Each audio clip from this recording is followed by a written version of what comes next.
Suluhu Hassan aliyechukua mradi huu wa kimkakati na kielelezo kwa nguvu nyingi sana. Tuwapongeze waheshimiwa marais hawa.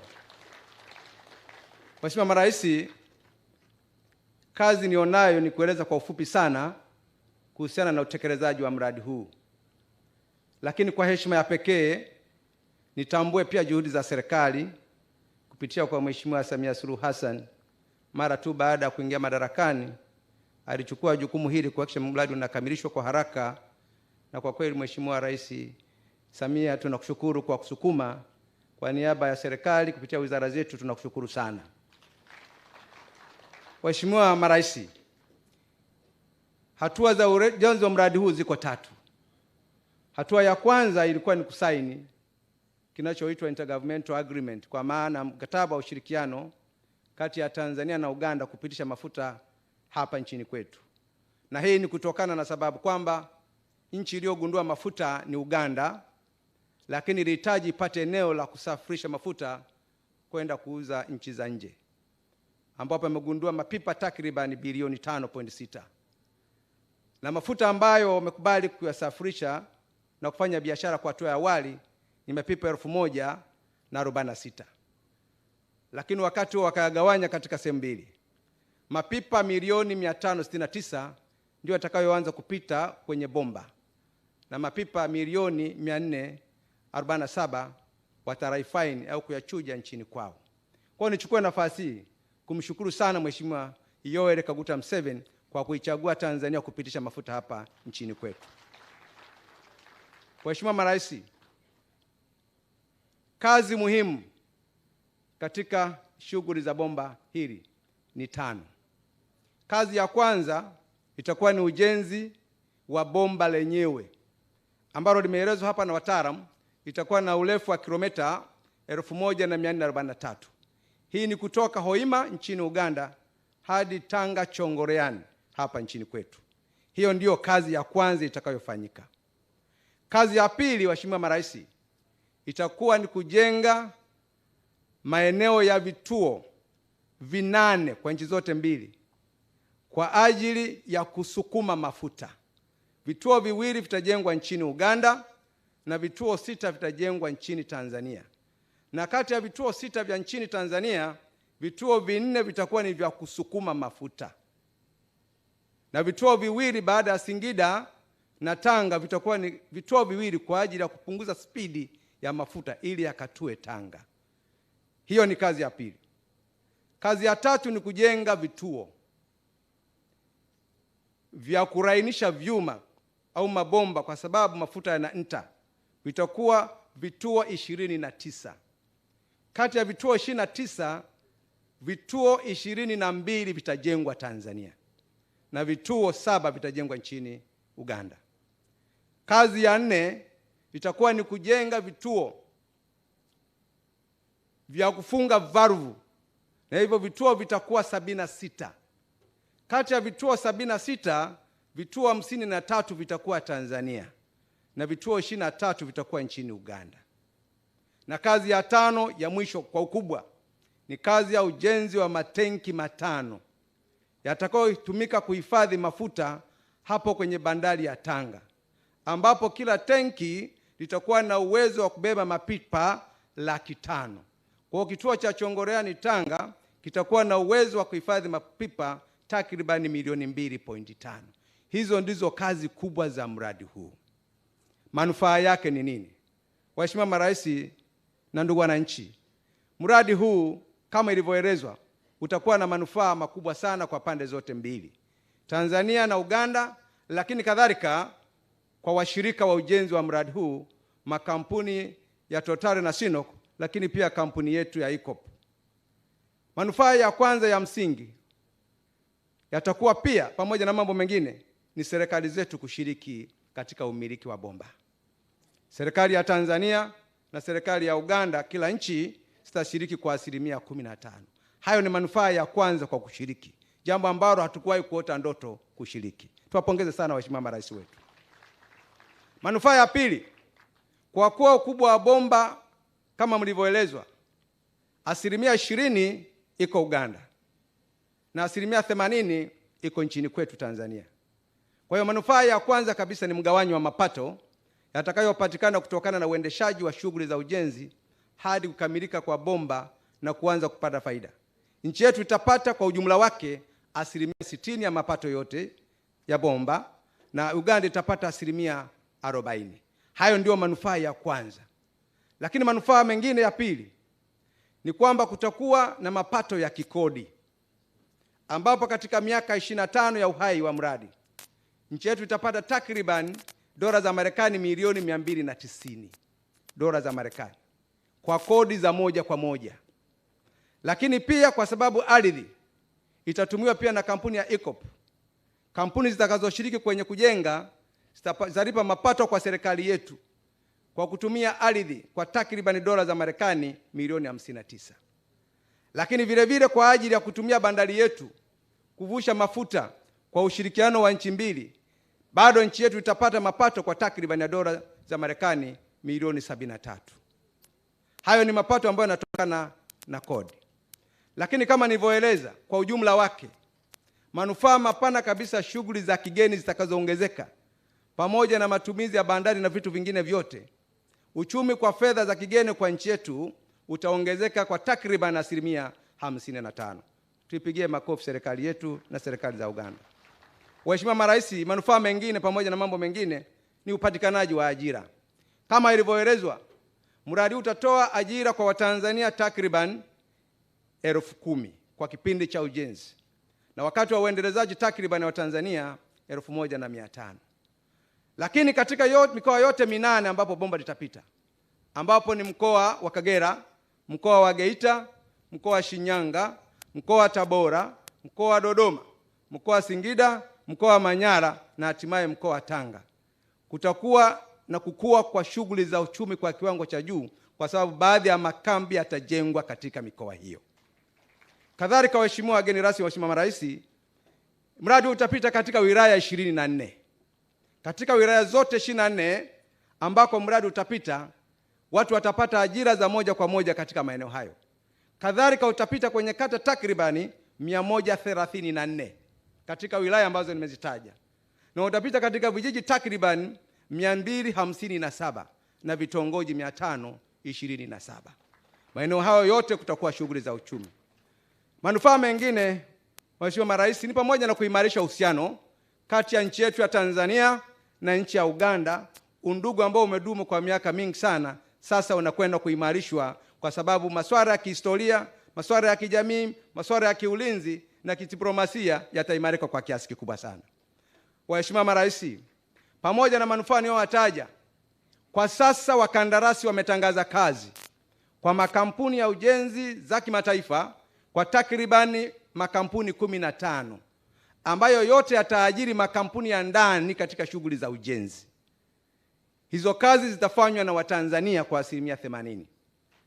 Lakini kadhalika, kama alivyotaja mwenzetu kutoka Total, kazi zote za utoaji wa huduma zitatolewa na Watanzania: utoaji wa mchere, utoaji wa samaki, mafuta, lakini hata kusafirisha simenti, vyuma na kadhalika, vyote vitafanywa na Watanzania.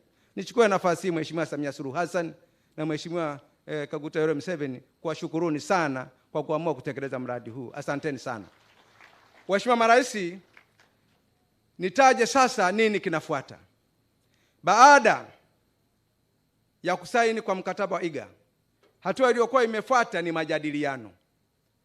Baada ya kusaini mkataba kama huu nchini Uganda tarehe 11 mwezi Aprili mwaka huu, leo tunahitimisha mkataba hodhi wa aina hiyo hiyo kusaini hapa nchini kwetu, jambo ambalo lilikuwa ni hatua ya pili ya utekelezaji wa mradi huu.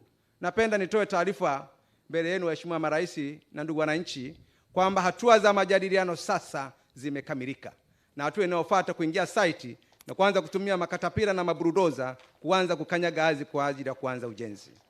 Asanteni sana waheshimiwa marais katika hatua hii. Waheshimiwa marais, naomba nitoe shukrani kwa niaba ya wengine. Kama nilivyoanza, nikushukuru sana Mheshimiwa Rais kwa kazi uliyoifanya, lakini nimshukuru sana Mheshimiwa Makamu wa Rais Dr. Israel Mpango kwa unavyomsaidia Mheshimiwa Rais katika kazi. Asante sana Mheshimiwa Makamu wa Rais. Nishukuru sana Mheshimiwa Waziri Mkuu na mawaziri wenzangu kwa ushirikiano wa kazi hizi. Lakini mshukuru sana Mheshimiwa Waziri wa Nishati na Maendeleo ya Mafuta nchini Uganda, ndugu yangu na rafiki yangu Dr. Kititu Maria Goretti alivyokuwa anasimamia shughuli hizi nchini Uganda. Na niwashukuru sana waheshimiwa wakuu wa mikoa kwa kutoa ushirikiano katika shughuli zote za utafiti zilivyokamilika. Naendelea niwapongeze viongozi wa kamati za ulinzi na usalama kwa kuimarisha shughuli za kiulinzi wakati wote wa maandalizi ya mradi huu. Lakini kipekee Mheshimiwa Rais, niruhusu nimshukuru sana Mheshimiwa Naibu Waziri Steven Biabato, naomba pia wakuone kwa ushirikiano ambao umekuwa ukitupa, Katibu Mkuu pamoja na timu nzima ya wizara kwa ushirikiano ambao wamekuwa wakitupa. Kipekee Mheshimiwa Rais, naomba nishukuru sana timu ya majadiliano yetu iliyokuwa ikiongozwa na Profesa Adeladus Kilangi ambaye alikuwa ni mwenyekiti, kwa ushirikiano wa Mheshimiwa Profesa Kabudi pamoja na Waziri wa Ujenzi kwa sasa na timu nzima kwa ujumla kwenye majadiliano. Kwa heshima ya pekee Mheshimiwa Rais, kwa kuwa tukio hili ni muhimu sana, ikikupendeza wala hata sekunde moja wananchi waweze kufahamu timu nzima ya majadiliano iliyotufikisha hapa. Na timu nzima nyingine ikiweza kwa pamoja wa Uganda na Tanzania tusimame. Asanteni sana. Mheshimiwa Rais, itachukua muda mrefu sana kumshukuru kila mmoja wetu.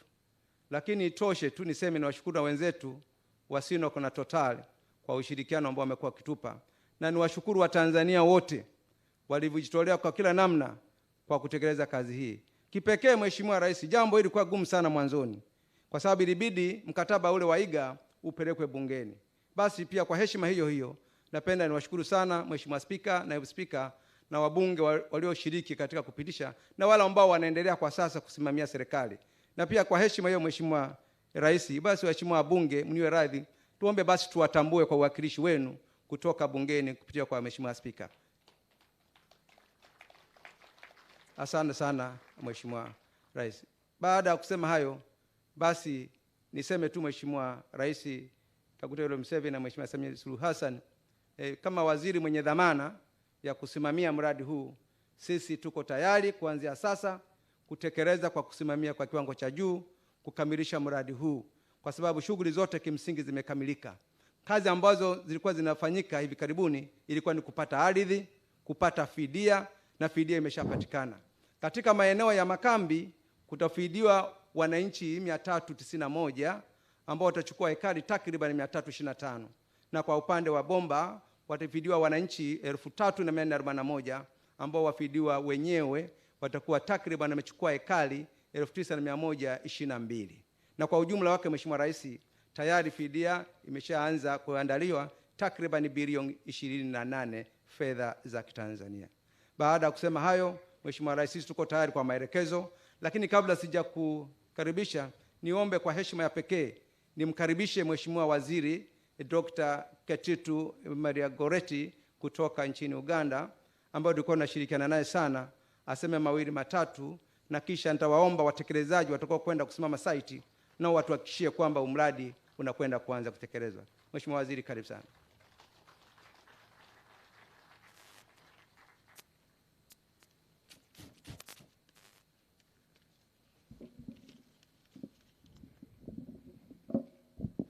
Your Excellency Samia Suluhu Hassan, the President of the United Republic of Tanzania. Mheshimiwa Samia Suluhu Hassan, Rais wa Jamhuri ya Muungano wa Tanzania. Your Excellency Yoweri Kaguta Museveni, the President of the Republic of Uganda. Mheshimiwa Yoweri Kaguta Museveni, Rais wa Jamhuri ya Uganda. Your Excellency the Vice President of the Republic of Tanzania, Dr. Philip Isidore Mpango. Mheshimiwa Dr. Philip Isidore Mpango, Makamu wa Rais wa Jamhuri ya Muungano wa Tanzania. Honorable Ministers and Deputy Ministers. Waheshimiwa mawaziri na naibu mawaziri. Representatives of the EACOP company. Wawakilishi wa kampuni ya EACOP. The members of parliament. Waheshimiwa wabunge. Distinguished delegates, ladies and gentlemen. Wageni waalikwa, mabibi na mabwana. Your Excellencies, allow me introduce the team that I've worked with in Uganda, including the team that discovered the oil. Waheshimiwa marais, naomba kwa fursa hii niweze kutambulisha timu ambayo nimekuwa nikifanya nayo kazi huko Uganda, ikiwa ni pamoja na ile timu iliyovumbua mafuta. Like I said when we were in Entebbe that this project has taken a while. Na kama nilivyosema tulivyokuwa pale Entebbe, mradi huu umechukua muda mrefu kidogo. About 9 years ago, I was in government and I coordinated the environment pillar of this project. Na kama miaka 9 iliyopita nilikuwepo serikalini na nilikuwa nikishughulikia masuala ya mazingira yanayohusiana na mradi huu. And I must thank His Excellency Yoweri Museveni for appointing me to finalize the work that I started before. Na ninamshukuru sana Mheshimiwa Kaguta Yoweri Museveni kwa kunipa nafasi hii ili niweze kukamilisha kazi niliyoanza hapo mwanzo. So the team from Uganda, I have the Honorable Minister of Finance, Planning and Economic Development, Honorable Matia Kasaija. Tuna Mheshimiwa Matia Kasaija, Waziri wa Fedha, Mipango na Maendeleo ya Kiuchumi. With me I also have the Attorney General, Mr. William Byaruhanga. Tunaye Bwana William Byaruhanga, huyu ni mwanasheria mkuu wa Uganda. I have the Permanent Secretary, Mr. Kasande Robert.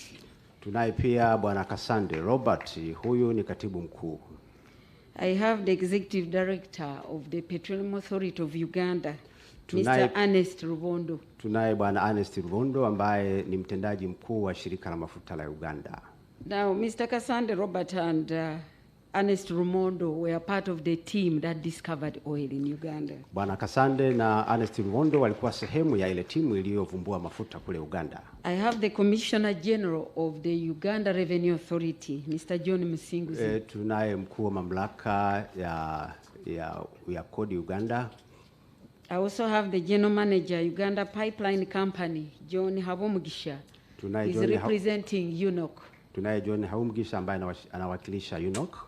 I also have one of the board members of UNOC, Mr. Nagimesi. Tunaye Bwana Nagimesi ambaye ni mjumbe wa bodi ya UNOC. I have Madam Penina Ahebwa, the director at Petroleum Authority of Uganda.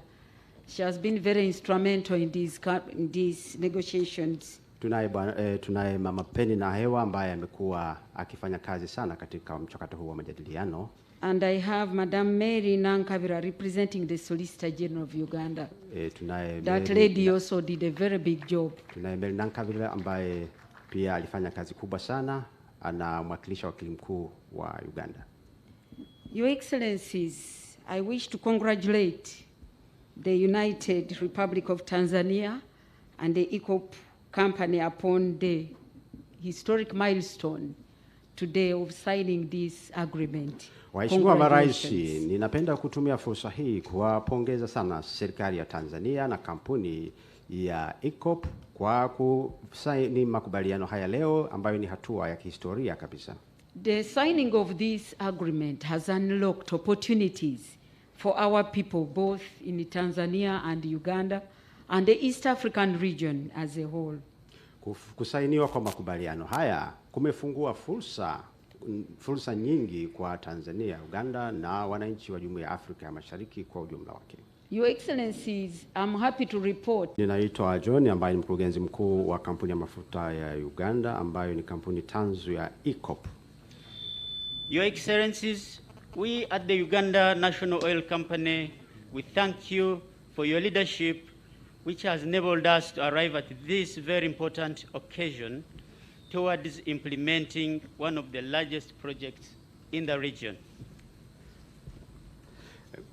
Waheshimiwa, nachukua fursa hii kuwashukuru kwa uongozi wenu ambao umefanikisha kufikia tukio hili la kutekeleza mradi huu ambao ni mkubwa kabisa.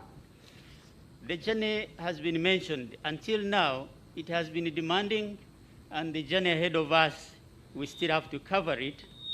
But we have learned from our Excellency that good and lasting value demands a protracted process. Tunajua kwamba tumefikia hatua hii, lakini bado tuna safari ndefu kabisa mbele yetu. Kwa hiyo lazima tujifunze kwamba miradi yote mikubwa yenye thamani inahitaji jitihada kubwa. The Uganda National Oil Company as mentioned, is investing under the subsidiary, the National Pipeline Company, at 15% participation in the project. Kampuni ya mafuta ya Uganda itashiriki katika uwekezaji kwa 15% ya mradi. At this moment, we want to thank you, Your Excellency, for authorizing this investment through UNOC, and we are grateful to our shareholders, the Ministry of Energy and Mineral Development and Ministry of Finance, for entrusting us to deliver on this very important mandate. Tunachukua fursa hii kushukuru Mheshimiwa Rais kwa kuidhinisha utekelezaji wa mradi huu, na nashukuru pia Wizara ya Fedha na wadau wengine kwa kushirikiana katika mradi huu. We are very much aware of the national content requirements, the safety aspects of this project, protection of the environment, and taking care of the people, and we promise to deliver on these key areas working with other entities. Tunafahamu umuhimu wa kutumia rasilimali za ndani, lakini pia kuangalia masuala ya kimazingira na masuala ya kiusalama na kuwajali watu katika mchakato wa utekelezaji wa mradi. Together with our ECOP shareholders, TPDC, Total and Sinok, UNOC is ready to hit the ground running and deliver on the project expeditiously. Kampuni yetu ya UNOC kwa kushirikiana na wadau wengine ikiwemo TPDC, tuko tayari kabisa kuanza haraka utekelezaji wa mradi. Just to mention, Your Excellencies, that we are working closely on land acquisition issues, on the engineering processes, the financing work stream, organizational structuring, just to emphasize that the project implementation process is ongoing. Napenda nisisitize kwamba sasa tunashughulikia masuala ya kiuhandisi, masuala ya kupata ardhi, kupata fedha na mifumo ya kitaasisi. We want to thank our Tanzania brothers and sisters for the excellent working relationship we continue to enjoy. Tunapenda pia kuwashukuru ndugu zetu kutoka Tanzania kwa ajili ya ushirikiano wao mzuri ambao tumeendelea kufanya kazi kwa pamoja. At this moment, just to mention that we are confident that together we always can and we will. Na niseme tu kwamba kwa pamoja tutaweza na ni lazima tuweze. I thank you very much for God and my country. Nashukuru sana.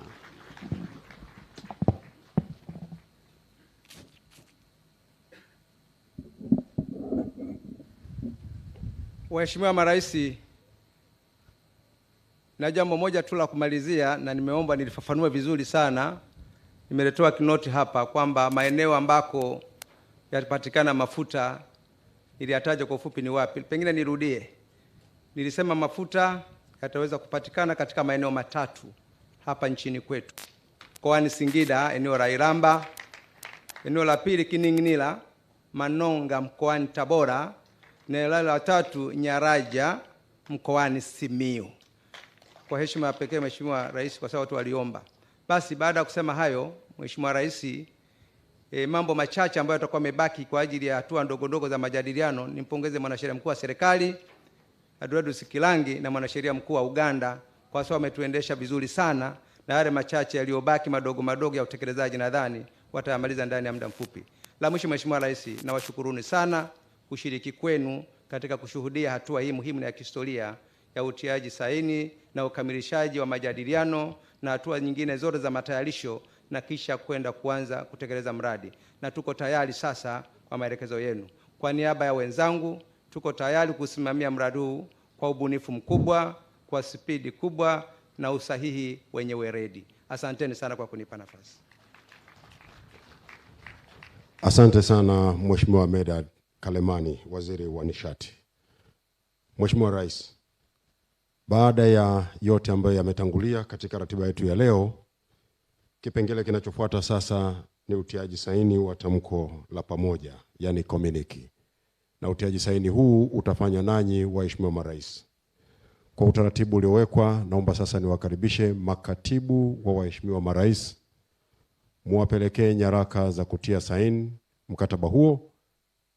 Samahani, mziandae kwanza, lakini utiaji saini huo utatanguliwa na usomaji wa tamko lenyewe la pamoja.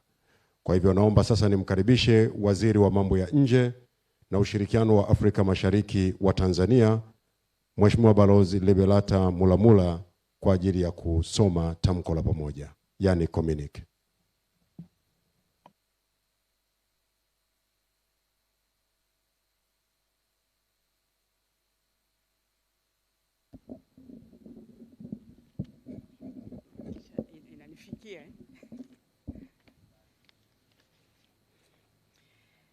Your Excellencies, invited guests, ladies and gentlemen, Waheshimiwa marais, wageni waalikwa, mabibi na mabwana. Have the honor and pleasure to read the joint communique. Ni heshima yangu kusoma sasa maazimio ya pamoja. Allow me, Your Excellencies, to read it in English for the interests of the international community and the international media that is following today's event. Naomba mniruhusu waheshimiwa marais nisome tamko hili kwa Kiingereza kwa ajili ya jumuiya ya kimataifa, lakini pia vyombo vya habari vya kimataifa ambavyo vinafuatilia tukio hili leo. This is a joint communique between the President of the United Republic of Tanzania and the President of the Republic of Rwanda. Haya ni maazimio ya pamoja kati ya Rais wa Jamhuri ya Muungano wa Tanzania na Rais wa Jamhuri ya Muungano Jamhuri ya Uganda. Samahani. Uganda. On the implementation of the East African crude oil pipeline. Kuhusu utekelezaji wa mradi wa mafuta ghafi. In short, EACOP. Ambao unajulikana kwa kifupi kama EACOP.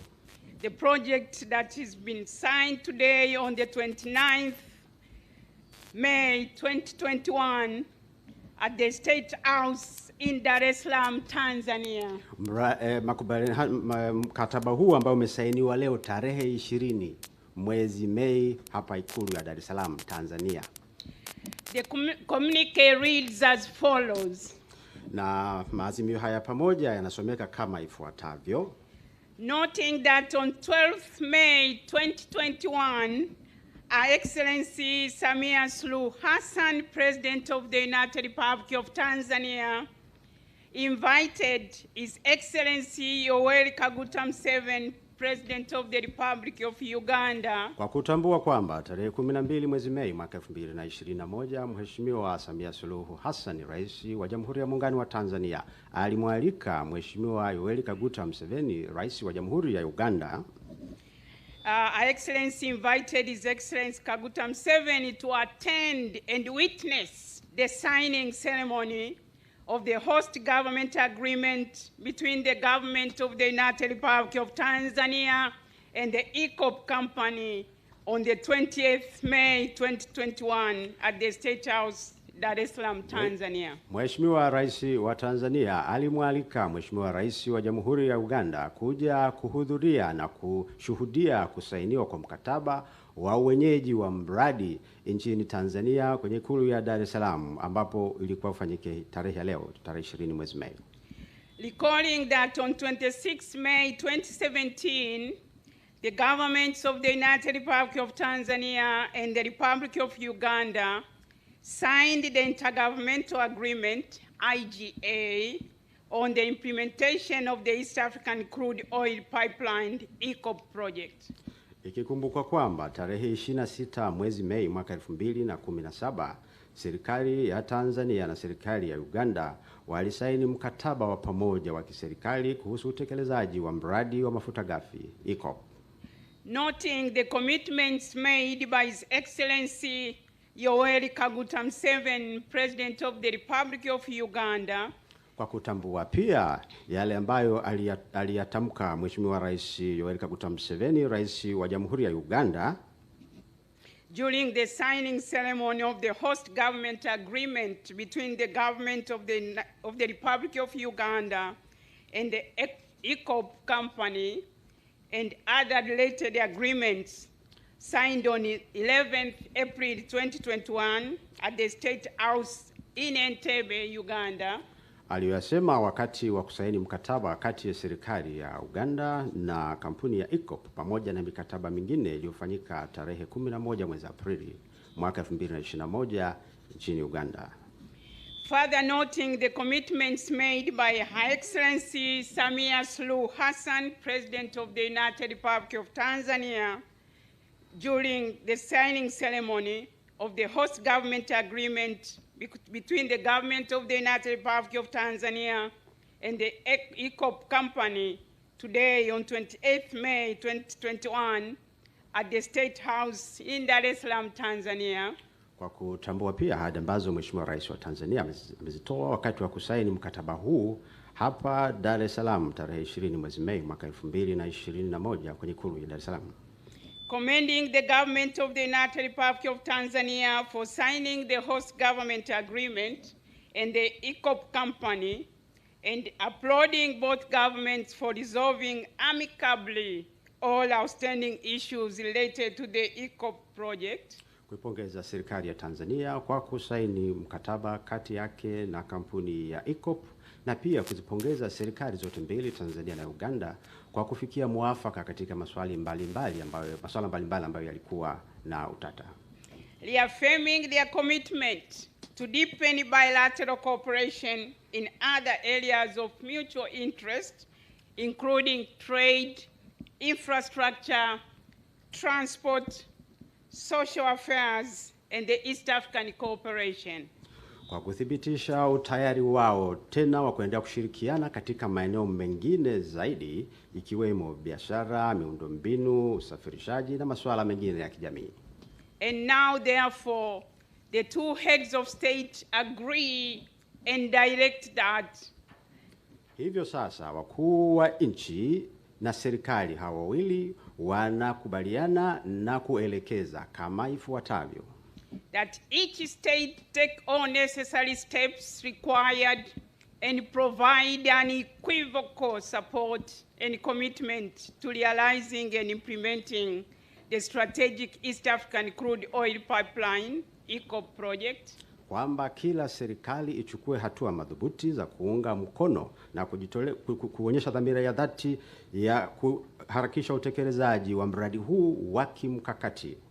And that upon conclusion of today's event, the two heads of state declare the launch of the project activities.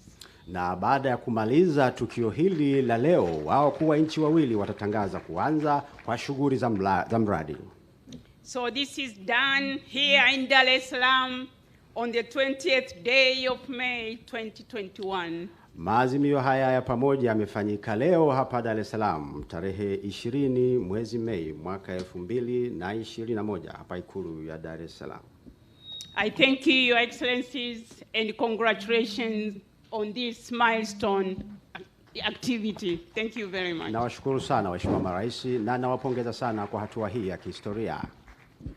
Asante sana Mheshimiwa Balozi Lebelata Mulamula kwa tamko hilo la pamoja. Waheshimiwa Marais, sasa kinachofuata ni kutia saini tamko hili la pamoja, na niwaalike makatibu wa Waheshimiwa Marais kupeleka nyaraka za kutia saini kwenye tamko hilo.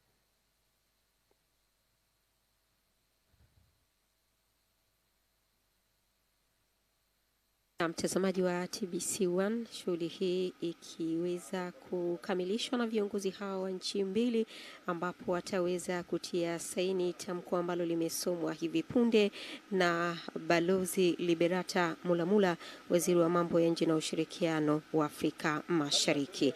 Na hapo awali, kabla ya kusoma kwa tamko hilo, umeweza kushuhudia viongozi mbalimbali wa sekta ya nishati kutoka Tanzania pamoja na Uganda wakizungumza kuhusiana na mradi huu wa bomba la mafuta, ambapo waziri mwenye dhamana hapa nchini Tanzania Medadi Kalemani aliweza kutaja hatua mbalimbali ambazo zitafuatwa katika mradi huu wa bomba la mafuta kutoka Hoima nchini Uganda hadi Chongoleani Tanga, Tanzania, na akataja hatua 5 ambazo pia zitafuatwa katika kuhakikisha mradi huu unakamilika, wa bomba hili la mafuta ambalo una kilomita zipatazo 1443. Hii ni kutoka Hoima nchini Uganda mpaka Tanzania.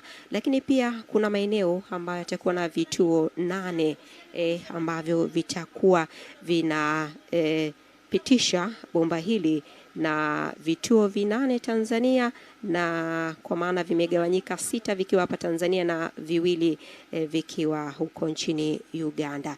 Lakini pia kutakuwa na vituo vya kulainisha mabomba vipatavyo 29, 22 vikiwa Tanzania na 7 vikiwa Uganda. Hatua hizi ziko 5 na maeneo tofauti tofauti, ama zile hatua ambazo zitaweza kukamilishwa. Hapo punde mfuatiliaji wa TBC1 unashuhudia ambapo viongozi hawa wawili wa nchi mbili, Uganda na Tanzania, wakitia saini basi tamko hilo la pamoja kuanza sasa ule utekelezaji rasmi wa mradi huu, kama alivyodokeza Waziri wa Nishati Medadi Kalemani. Mambo sasa yatakuwa ni katika tukio lenyewe baada ya kukamilishwa kwa taratibu mbalimbali ambazo zimekuwa zikifanyika hapa nchini Tanzania, lakini na huko nchini Uganda. Na mwezi uliopita tumeshuhudia Rais Samia Suluhu Hassan akienda nchini Uganda kwa ajili ya kutia saini mikataba ya utekelezaji wa mradi huu wa bomba la mafuta, na leo tumeshuhudia basi kampuni ambazo pia zinatekeleza na kusimamia mradi huo zikiongozwa na kampuni ya Total ambayo ndio ikiwa na asilimia kubwa ya hisa katika kutekeleza mradi huo, na asilimia 15 Tanzania na asilimia nyingine 15 Uganda, na ile kampuni ya uchimbaji ya mafuta kutoka China ikiwa na asilimia 8. Mradi huu wa bomba la mafuta ghafi wa Afrika Mashariki pamoja na serikali ya Jamhuri ya Muungano wa Tanzania, na leo mkataba huu umeweza kusainiwa wa nchi hizi hodhi, yani HGA, na mkataba huu unaanzisha mfumo sasa wa kisheria wa kibiashara wa bomba la mafuta ghafi Afrika Mashariki kwa ajili ya kupata sasa uwezeshaji wa kifedha, ujenzi wa pamoja na usimamizi pamoja na uendeshaji wake.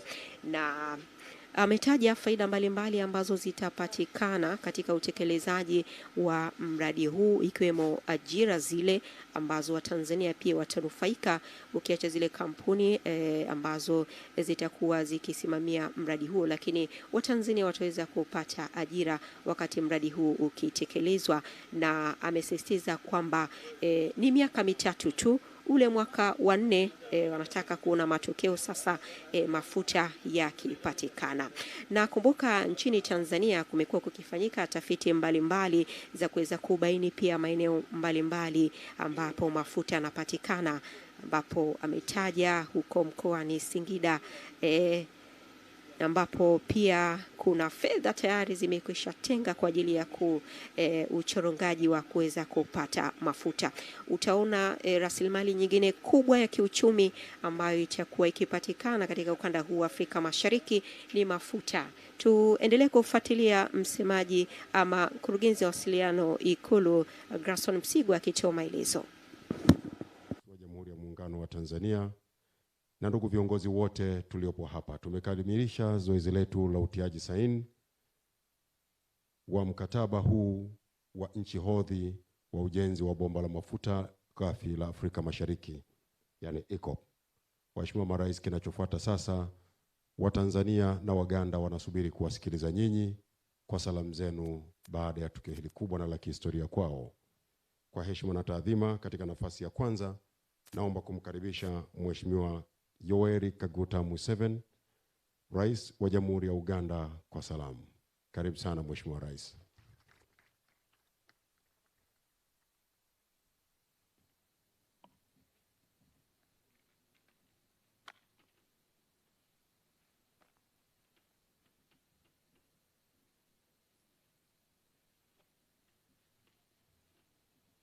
Mheshimiwa Samia Suluhu Hassan, Rais wa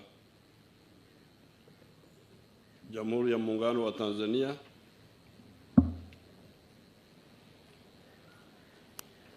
Makamu wa Rais, wakilishi wa makampuni ya mafuta,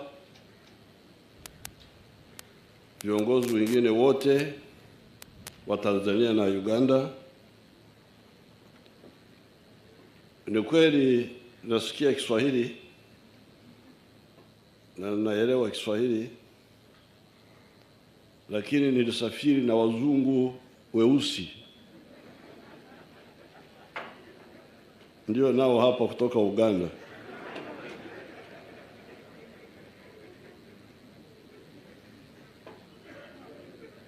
Wanajifanya hawasikie Kiswahili,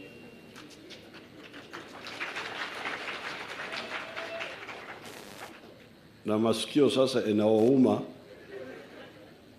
kwa vile vitu wanaweka kwenye masikio.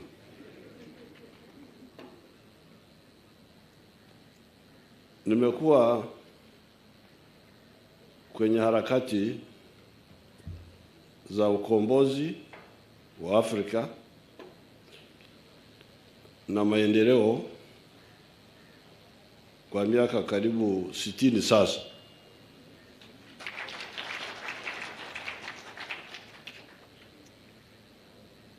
Na shida ambayo kubwa niliona ilikuwa watu kuelewa uelekeo. This is not a simple matter. Hii ya uelekeo, tufanye nini? Kitu gani kina stahili kufanyika kusudi tupate ustawi wa jamii, prosperity, ustawi wa jamii.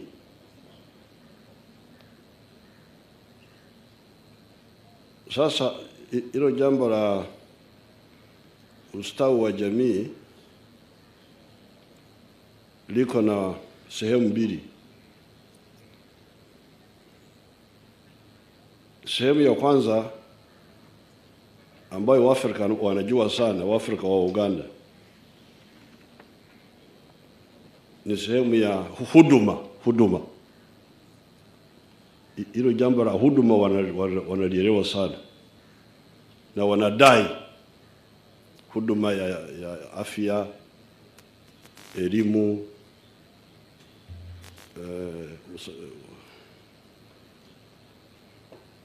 lakini kuna sehemu nyingine hawaelewi vizuri, kujua kwamba uweze kuwa na huduma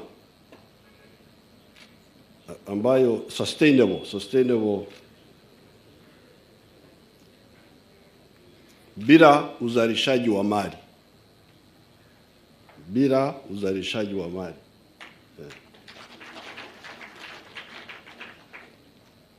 Sasa mkiwa watu wazungumzia ustawi wa jamii, lazima waelewe hizo sehemu mbili za ustawi huo. Sehemu moja huduma, elimu, afya, usalama. Lakini sehemu ya pili na muhimu zaidi, tena ndio ya msingi, kwa sababu huwezi kuwa na hii bila hii, uzalishaji wa mali.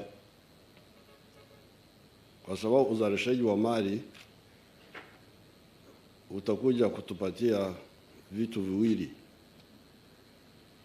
utajiri na ajira, wealth and jobs.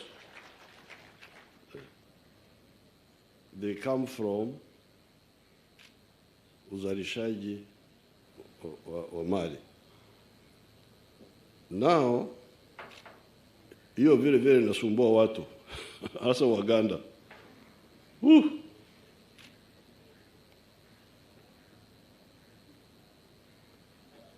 Sasa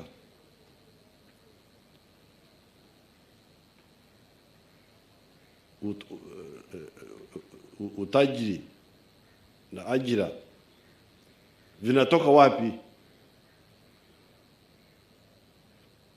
Hapa Watanzania mliniacha nyuma, mnaweka maneno mengine, mnaleta maneno ya Kiarabu, ya Kizungu, mnaweka kwa Kiswahili. Lakini najiuliza, hawa watu hawajua kwamba kuna Waafrika kule bara. Wale Waafrika wa bara wako na maneno. Nilikuwa siku za karibu nilikuwa nauliza, ili neno wanasema sekta kwa Kiingereza, wanaitafsiri vipi kwa Kiswahili? Wanasema wameleta neno la Kizungu sekta. Watu hawajua kwamba Wabantu wako huko bara. Waje watuulize, tuwapatie maneno. Hilo neno mnasema sekta, kule kwetu kwa lugha ya Kiganda tunasema akabondo. Sasa ukijiuliza,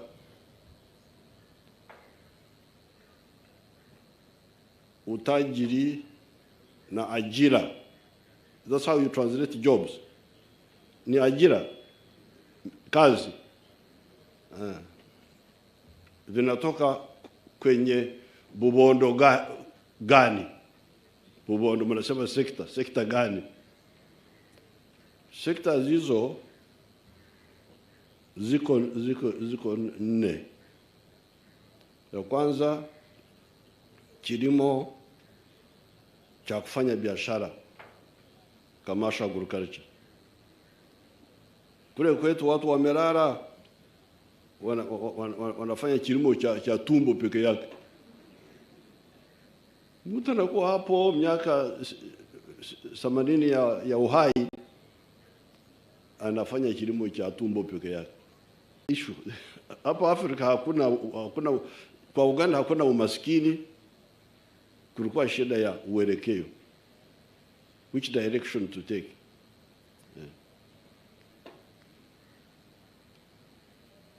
Kwa sababu kwenye miaka ya 60 tukiwa hapa kwenye vyuo vya elimu, walikuwa wanasema elimu. Lakini sasa ukifundisha watu bila umeme, kazi wataipata wapi? Watapata elimu lakini hawatapata kazi, kwa sababu hakuna umeme, na kama umeme haupo hakuna viwanda. So I think now we are moving. So this project of the pipeline is now part of the infrastructure now. Of the infrastructure. But please do not, the Ugandans and the Tanzanians don't get intoxicated with the petroleum and forget the other sectors. Because this is the mistake which some of the people have made in Africa. Napenda kusisitiza hapo kwamba wananchi wa Uganda na Tanzania wasibweteke na kulewa na mradi wa mafuta na gesi wakasahau sekta zingine. Yes, it's very, very important. So the other sectors, agriculture, commercial agriculture. Kwa hiyo sekta zingine kama vile kilimo cha kibiashara, viwanda. I will translate for myself. Thank you, Your Excellency. So we are going to use the resources of this finite resource to build the durable capacity. Kwa hiyo tutatumia rasilimali hizi zenye ukomo ili kuendeleza rasilimali endelevu. As you can hear, there is a bit of money. Mmesikia kwamba kuna pesa zitokana na miradi kama hii. Pesa kiasi. Kutakuwa na pesa kiasi fulani. Yes, a certain amount of money. Okay. So if you get this money and you do that is durable. Kwa hiyo ni kutumia pesa ili kufanya vitu vingine ambavyo ni endelevu zaidi. You will find that by the time the oil is finished, you are now at a different level. Wakati mafuta yamefikia ukomo wake, utakuwa kwenye hatua nyingine ya kimaendeleo. So that the government of Tanzania has agreed with the oil companies about the host country agreement. Kwa hiyo nina furaha kwamba serikali ya Tanzania imefikia makubaliano na makampuni ya mafuta kwa ajili ya kusaini mkataba wa wenyeji wa mradi. And also the participation in the pipeline. Lakini pia kuonyesha na ushiriki wake katika mradi wenyewe. This is very good. Hii ni hatua nzuri sana. And this is not the only petroleum we may find. Na hii sio mafuta pekee ambayo utaweza kuyapata. This 6.5 billion barrels in Uganda. Haya mapipa kama bilioni 6.5 kutoka Uganda is in only 40% of the area of the Albert zone which we think has oil. Yanatoka katika eneo la 40% tu ya ziwa Albert ambako tunadhani yako mafuta. There is another 60% of the same area which we are still exploring. Hiyo ina maana kwamba kuna 60% zingine ambapo zipo ndani ya eneo hilo hilo tunaendelea kufanya utafiti. And then there is another province which we think has oil in Karamoja. Lakini kule Karamoja pia kwenye jimbo la Karamoja tunadhani kunaweza kuwa na mafuta pia. To His Excellency the other day. Nilikuwa nikiongea na Mheshimiwa Rais siku nyingine kwamba Burundi pia wana uwezekano wa kuwa na mafuta. Then there is Congo on the other side of the Albert. Lakini kwa upande mwingine wa ziwa Albert ipo Congo. That one we are sure because it's the same like this one on this side. Sasa kule tuna uhakika kwamba mafuta yatakuwepo kwa sababu ni ukanda ule ule kama ule ambako tunachimba Uganda. Then there is South Sudan. Tuna pia Sudani ya Kusini. So this pipeline is really a very important regional infrastructure project. Kwa hiyo bomba hili la mafuta ni miundombinu muhimu sana ya ukanda mzima. And then here in Tanzania and in Mozambique you have gas. Lakini pia hapa Tanzania na nchi jirani ya Msumbiji kuna gesi. In Uganda we have some gas, but it's not as much as the one which is in Tanzania or in Mozambique. Nchini Uganda tuna kiasi fulani cha gesi lakini hakifikii kiasi kilichopo Tanzania au nchini Msumbiji. But we need gas in Uganda. Na sisi Uganda tunahitaji kupata gesi. We need gas for the steel industry. Tunahitaji gesi kwa ajili ya viwanda vya chuma. To remove oxygen from the iron ore. Kutoa oxygen kutoka kwenye matabaka ya vyuma. No, you don't have a word for iron ore now. I'm looking for one, Your Excellency. Muko kama wazungu walishindwa wakasema ore of iron. Sasa hilo neno gani? Iron ore. Kule kwetu iron ore kwa lugha zenu za kule bara iron ore obutare. That's why you hear like in Rwanda there are areas called Butare. That means there is iron ore there. Ndio maana kuna eneo kule Rwanda linaitwa Butare, maana yake kuna chuma kule. So where is this iron ore is Obutare. So we have got Obutare there. Kwa hiyo tuna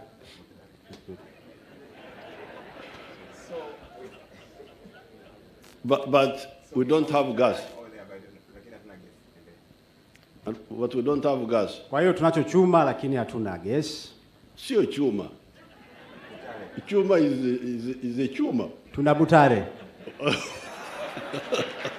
Tanzania. So I can put some words also to ili niweze kuongezea baadhi ya maneno kwenye Kiswahili. So this corridor the one Dr. Kalemani was talking about, can be used to take back another pipeline now for gas. Kwa hiyo ambao Daktari Kalemani alikuwa akizungumza kutumia bomba jingine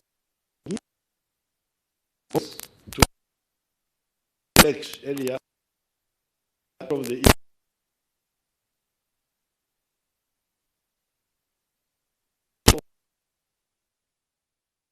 ili kuweza maziwa makuu maji makuu kwa ajili ya shughuli za viwanda, lakini pia kwa ajili ya kupikia tu, and even fertilizers, lakini pia katika kutengeneza mbolea, because like in Uganda we have got phosphates.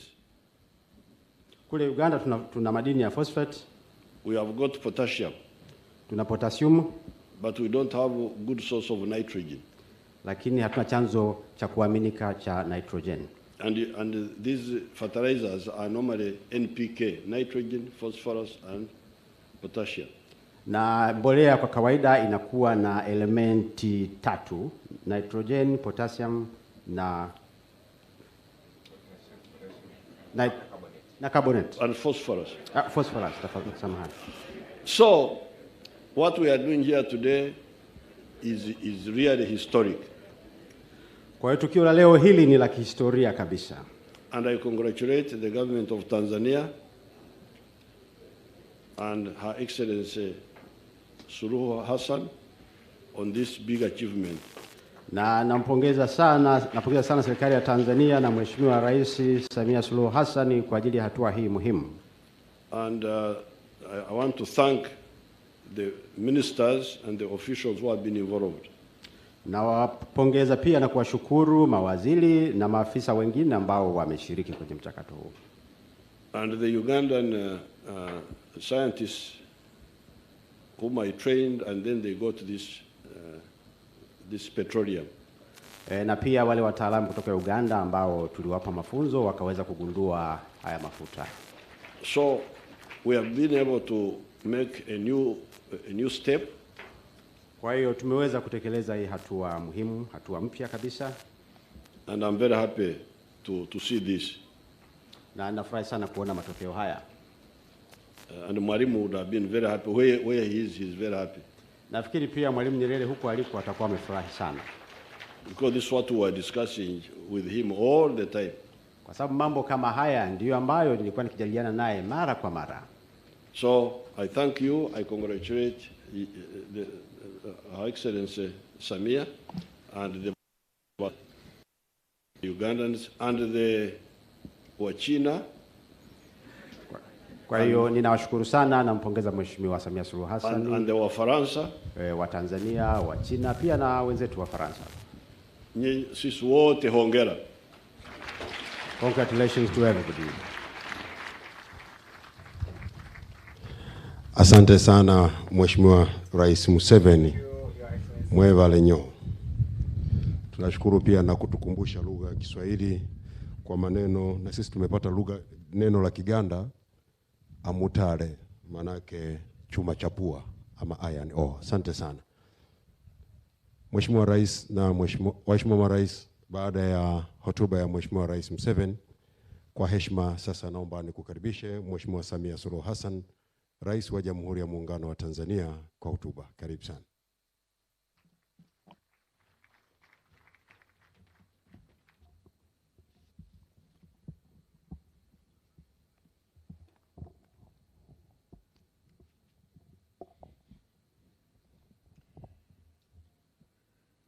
Nashukuru sana Mheshimiwa Yoweri Museveni, Rais wa Uganda, Mheshimiwa Dr. Philip Isdor Mpango, Makamu wa Rais wa Jamhuri ya Muungano wa Tanzania, Waheshimiwa mawaziri wa Tanzania na waheshimiwa mawaziri wa Uganda mliopo, Mheshimiwa Mkuu wa Mkoa wa Dar es Salaam na wakuu wa mikoa, huu utapita kwenu mliopo, waheshimiwa wabunge ambao mko hapa, na nitumie fursa hii kutoa pole sana kwa wabunge na bunge zima kwa kifo cha mbunge wetu.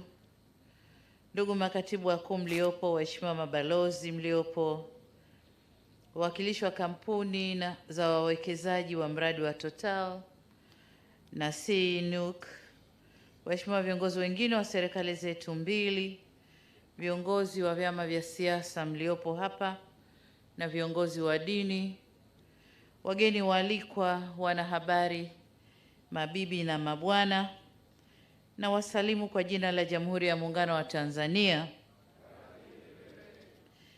Baada ya kumshukuru Mwenyezi Mungu, napenda kwa niaba ya serikali na Watanzania wote nitumie fursa hii kumkaribisha sana Mheshimiwa Yoweri Kaguta Museveni, Rais wa Jamhuri ya Uganda, pamoja na ujumbe wake hapa nchini. Natambua kuwa Mheshimiwa Rais Museveni sio mgeni hapa Tanzania. Yeye ni mwenyeji. Aliishi hapa. Amepata elimu ya chuo kikuu hapa. Lakini pia hata baadhi ya watoto wake amewapatia akiwa Tanzania. Kwa hiyo huyu ni nusu Mtanzania, nusu Mganda. Zaidi ya hapo, kama mnavyofahamu, tangu awe rais wa Uganda, Mheshimiwa Museveni amefanya ziara mara nyingi sana hapa Tanzania. Na hii ni ishara ya uhusiano wa kindugu na kihistoria kati ya mataifa hili. Nitumie kuahidi kuwa